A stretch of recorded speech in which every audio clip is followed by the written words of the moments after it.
Evet, yorucu bir okul döneminin daha sonuna geldik. Öğrencilerimiz geçen cuma günü karnelerini aldıktan sonra kendilerine tatlı gelecek bir tatil döneminin içerisine geçmiş bulunuyorlar. Bizim öğrencilere her tatil döneminde yaptığımız tavsiyeleri tekrar yapmakta fayda vardır diye düşünüyorum. Bizim öğrencilerin bu yorucu, meşakkatli bir de tatlı geçen sürelerinin sonunda tatilde eğlenmeye hakları var. Yani çocuklar tekrar bir tatilde eğitim öğretimle ilgili ağır bir çalışmanın içerisine girmelerini biz istemiyoruz. Sadece öğrencilerden belki şunu diyebiliriz, hedefleri olan işte belli bir sınav içerisinde sınav için hazırlık yapması gereken öğrencilerimizin çok tatlı, çok az bir süre ile dahi olsa okul akademik ilişkilerini kesmemelerini özellikle istiyoruz. Tabii bunu yapacaklar plan çerçevesinde yapmaları gerekiyor. Bizim öğrencilerden istediğimiz tatili eğlenerek, motivasyonlarını artırarak bir nevi rahatlamış bir şekilde geçirmelerini istiyoruz. Çünkü tatil ismi üzerinde, ama tabii Avrupa'yı bir tatilden kastımız yok. Yani tamamıyla hayatlarının çoğunu eğlence ile geçirmelerini tabii ki biz tavsiye etmiyoruz. Eğlenecekler ama bu da işin olurunda olacak. Yani tamamıyla eğlenmeyle geçirmemeleri gerekiyor.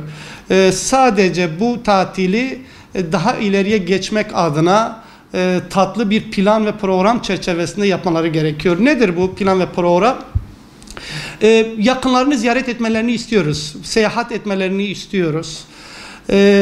Özellikle bir spor aktivitesi yapmalarını istiyoruz. Bu yüzme olabilir, bisiklet turları olabilir, yürüyüş olabilir, kamp kurma olabilir. Sporun dışında bir müzikle ilgilenmelerini istiyoruz. Burada da özellikle bir enstrüman çalabilme ile ilgili bir çalışmanın içerisine girerlerse öğrencilerin ileriki hayatları için çok önemlidir diye düşünüyoruz. Bir dil kursuna gidebilirler. Zamanlarının çoğunu almayacak. Tatlı bir süre şeklinde. Bunun dışında tatilde akraba ziyaretleri, seyahat içerisinde akraba ziyaretleri, tarihi yerleri gezmelerini özellikle biz tavsiye ediyoruz. Tabii bunu bir eğlence içerisinde yapmaları gerekiyor ki tatil olsun. Bunun dışında gönüllü işler içerisinde de bulunmalarını biz tavsiye ediyoruz.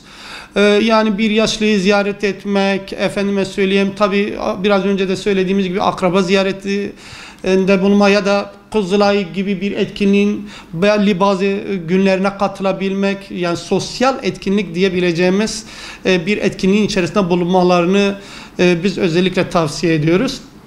Tabii gezi ve kültürel etkinliklerin içerisinde özellikle tarihi yerleri gezerken tarihi bir geçmişle bağlantı kurarak bunu yapmalarını biz özellikle tavsiye ediyoruz. Çünkü bizim tarihimizin, medeniyetimizin temel taşlarının öğrenilmesi ileriki hayatları içerisinde de dönüm noktaları olabilecek bir noktadır, bir çalışmadır.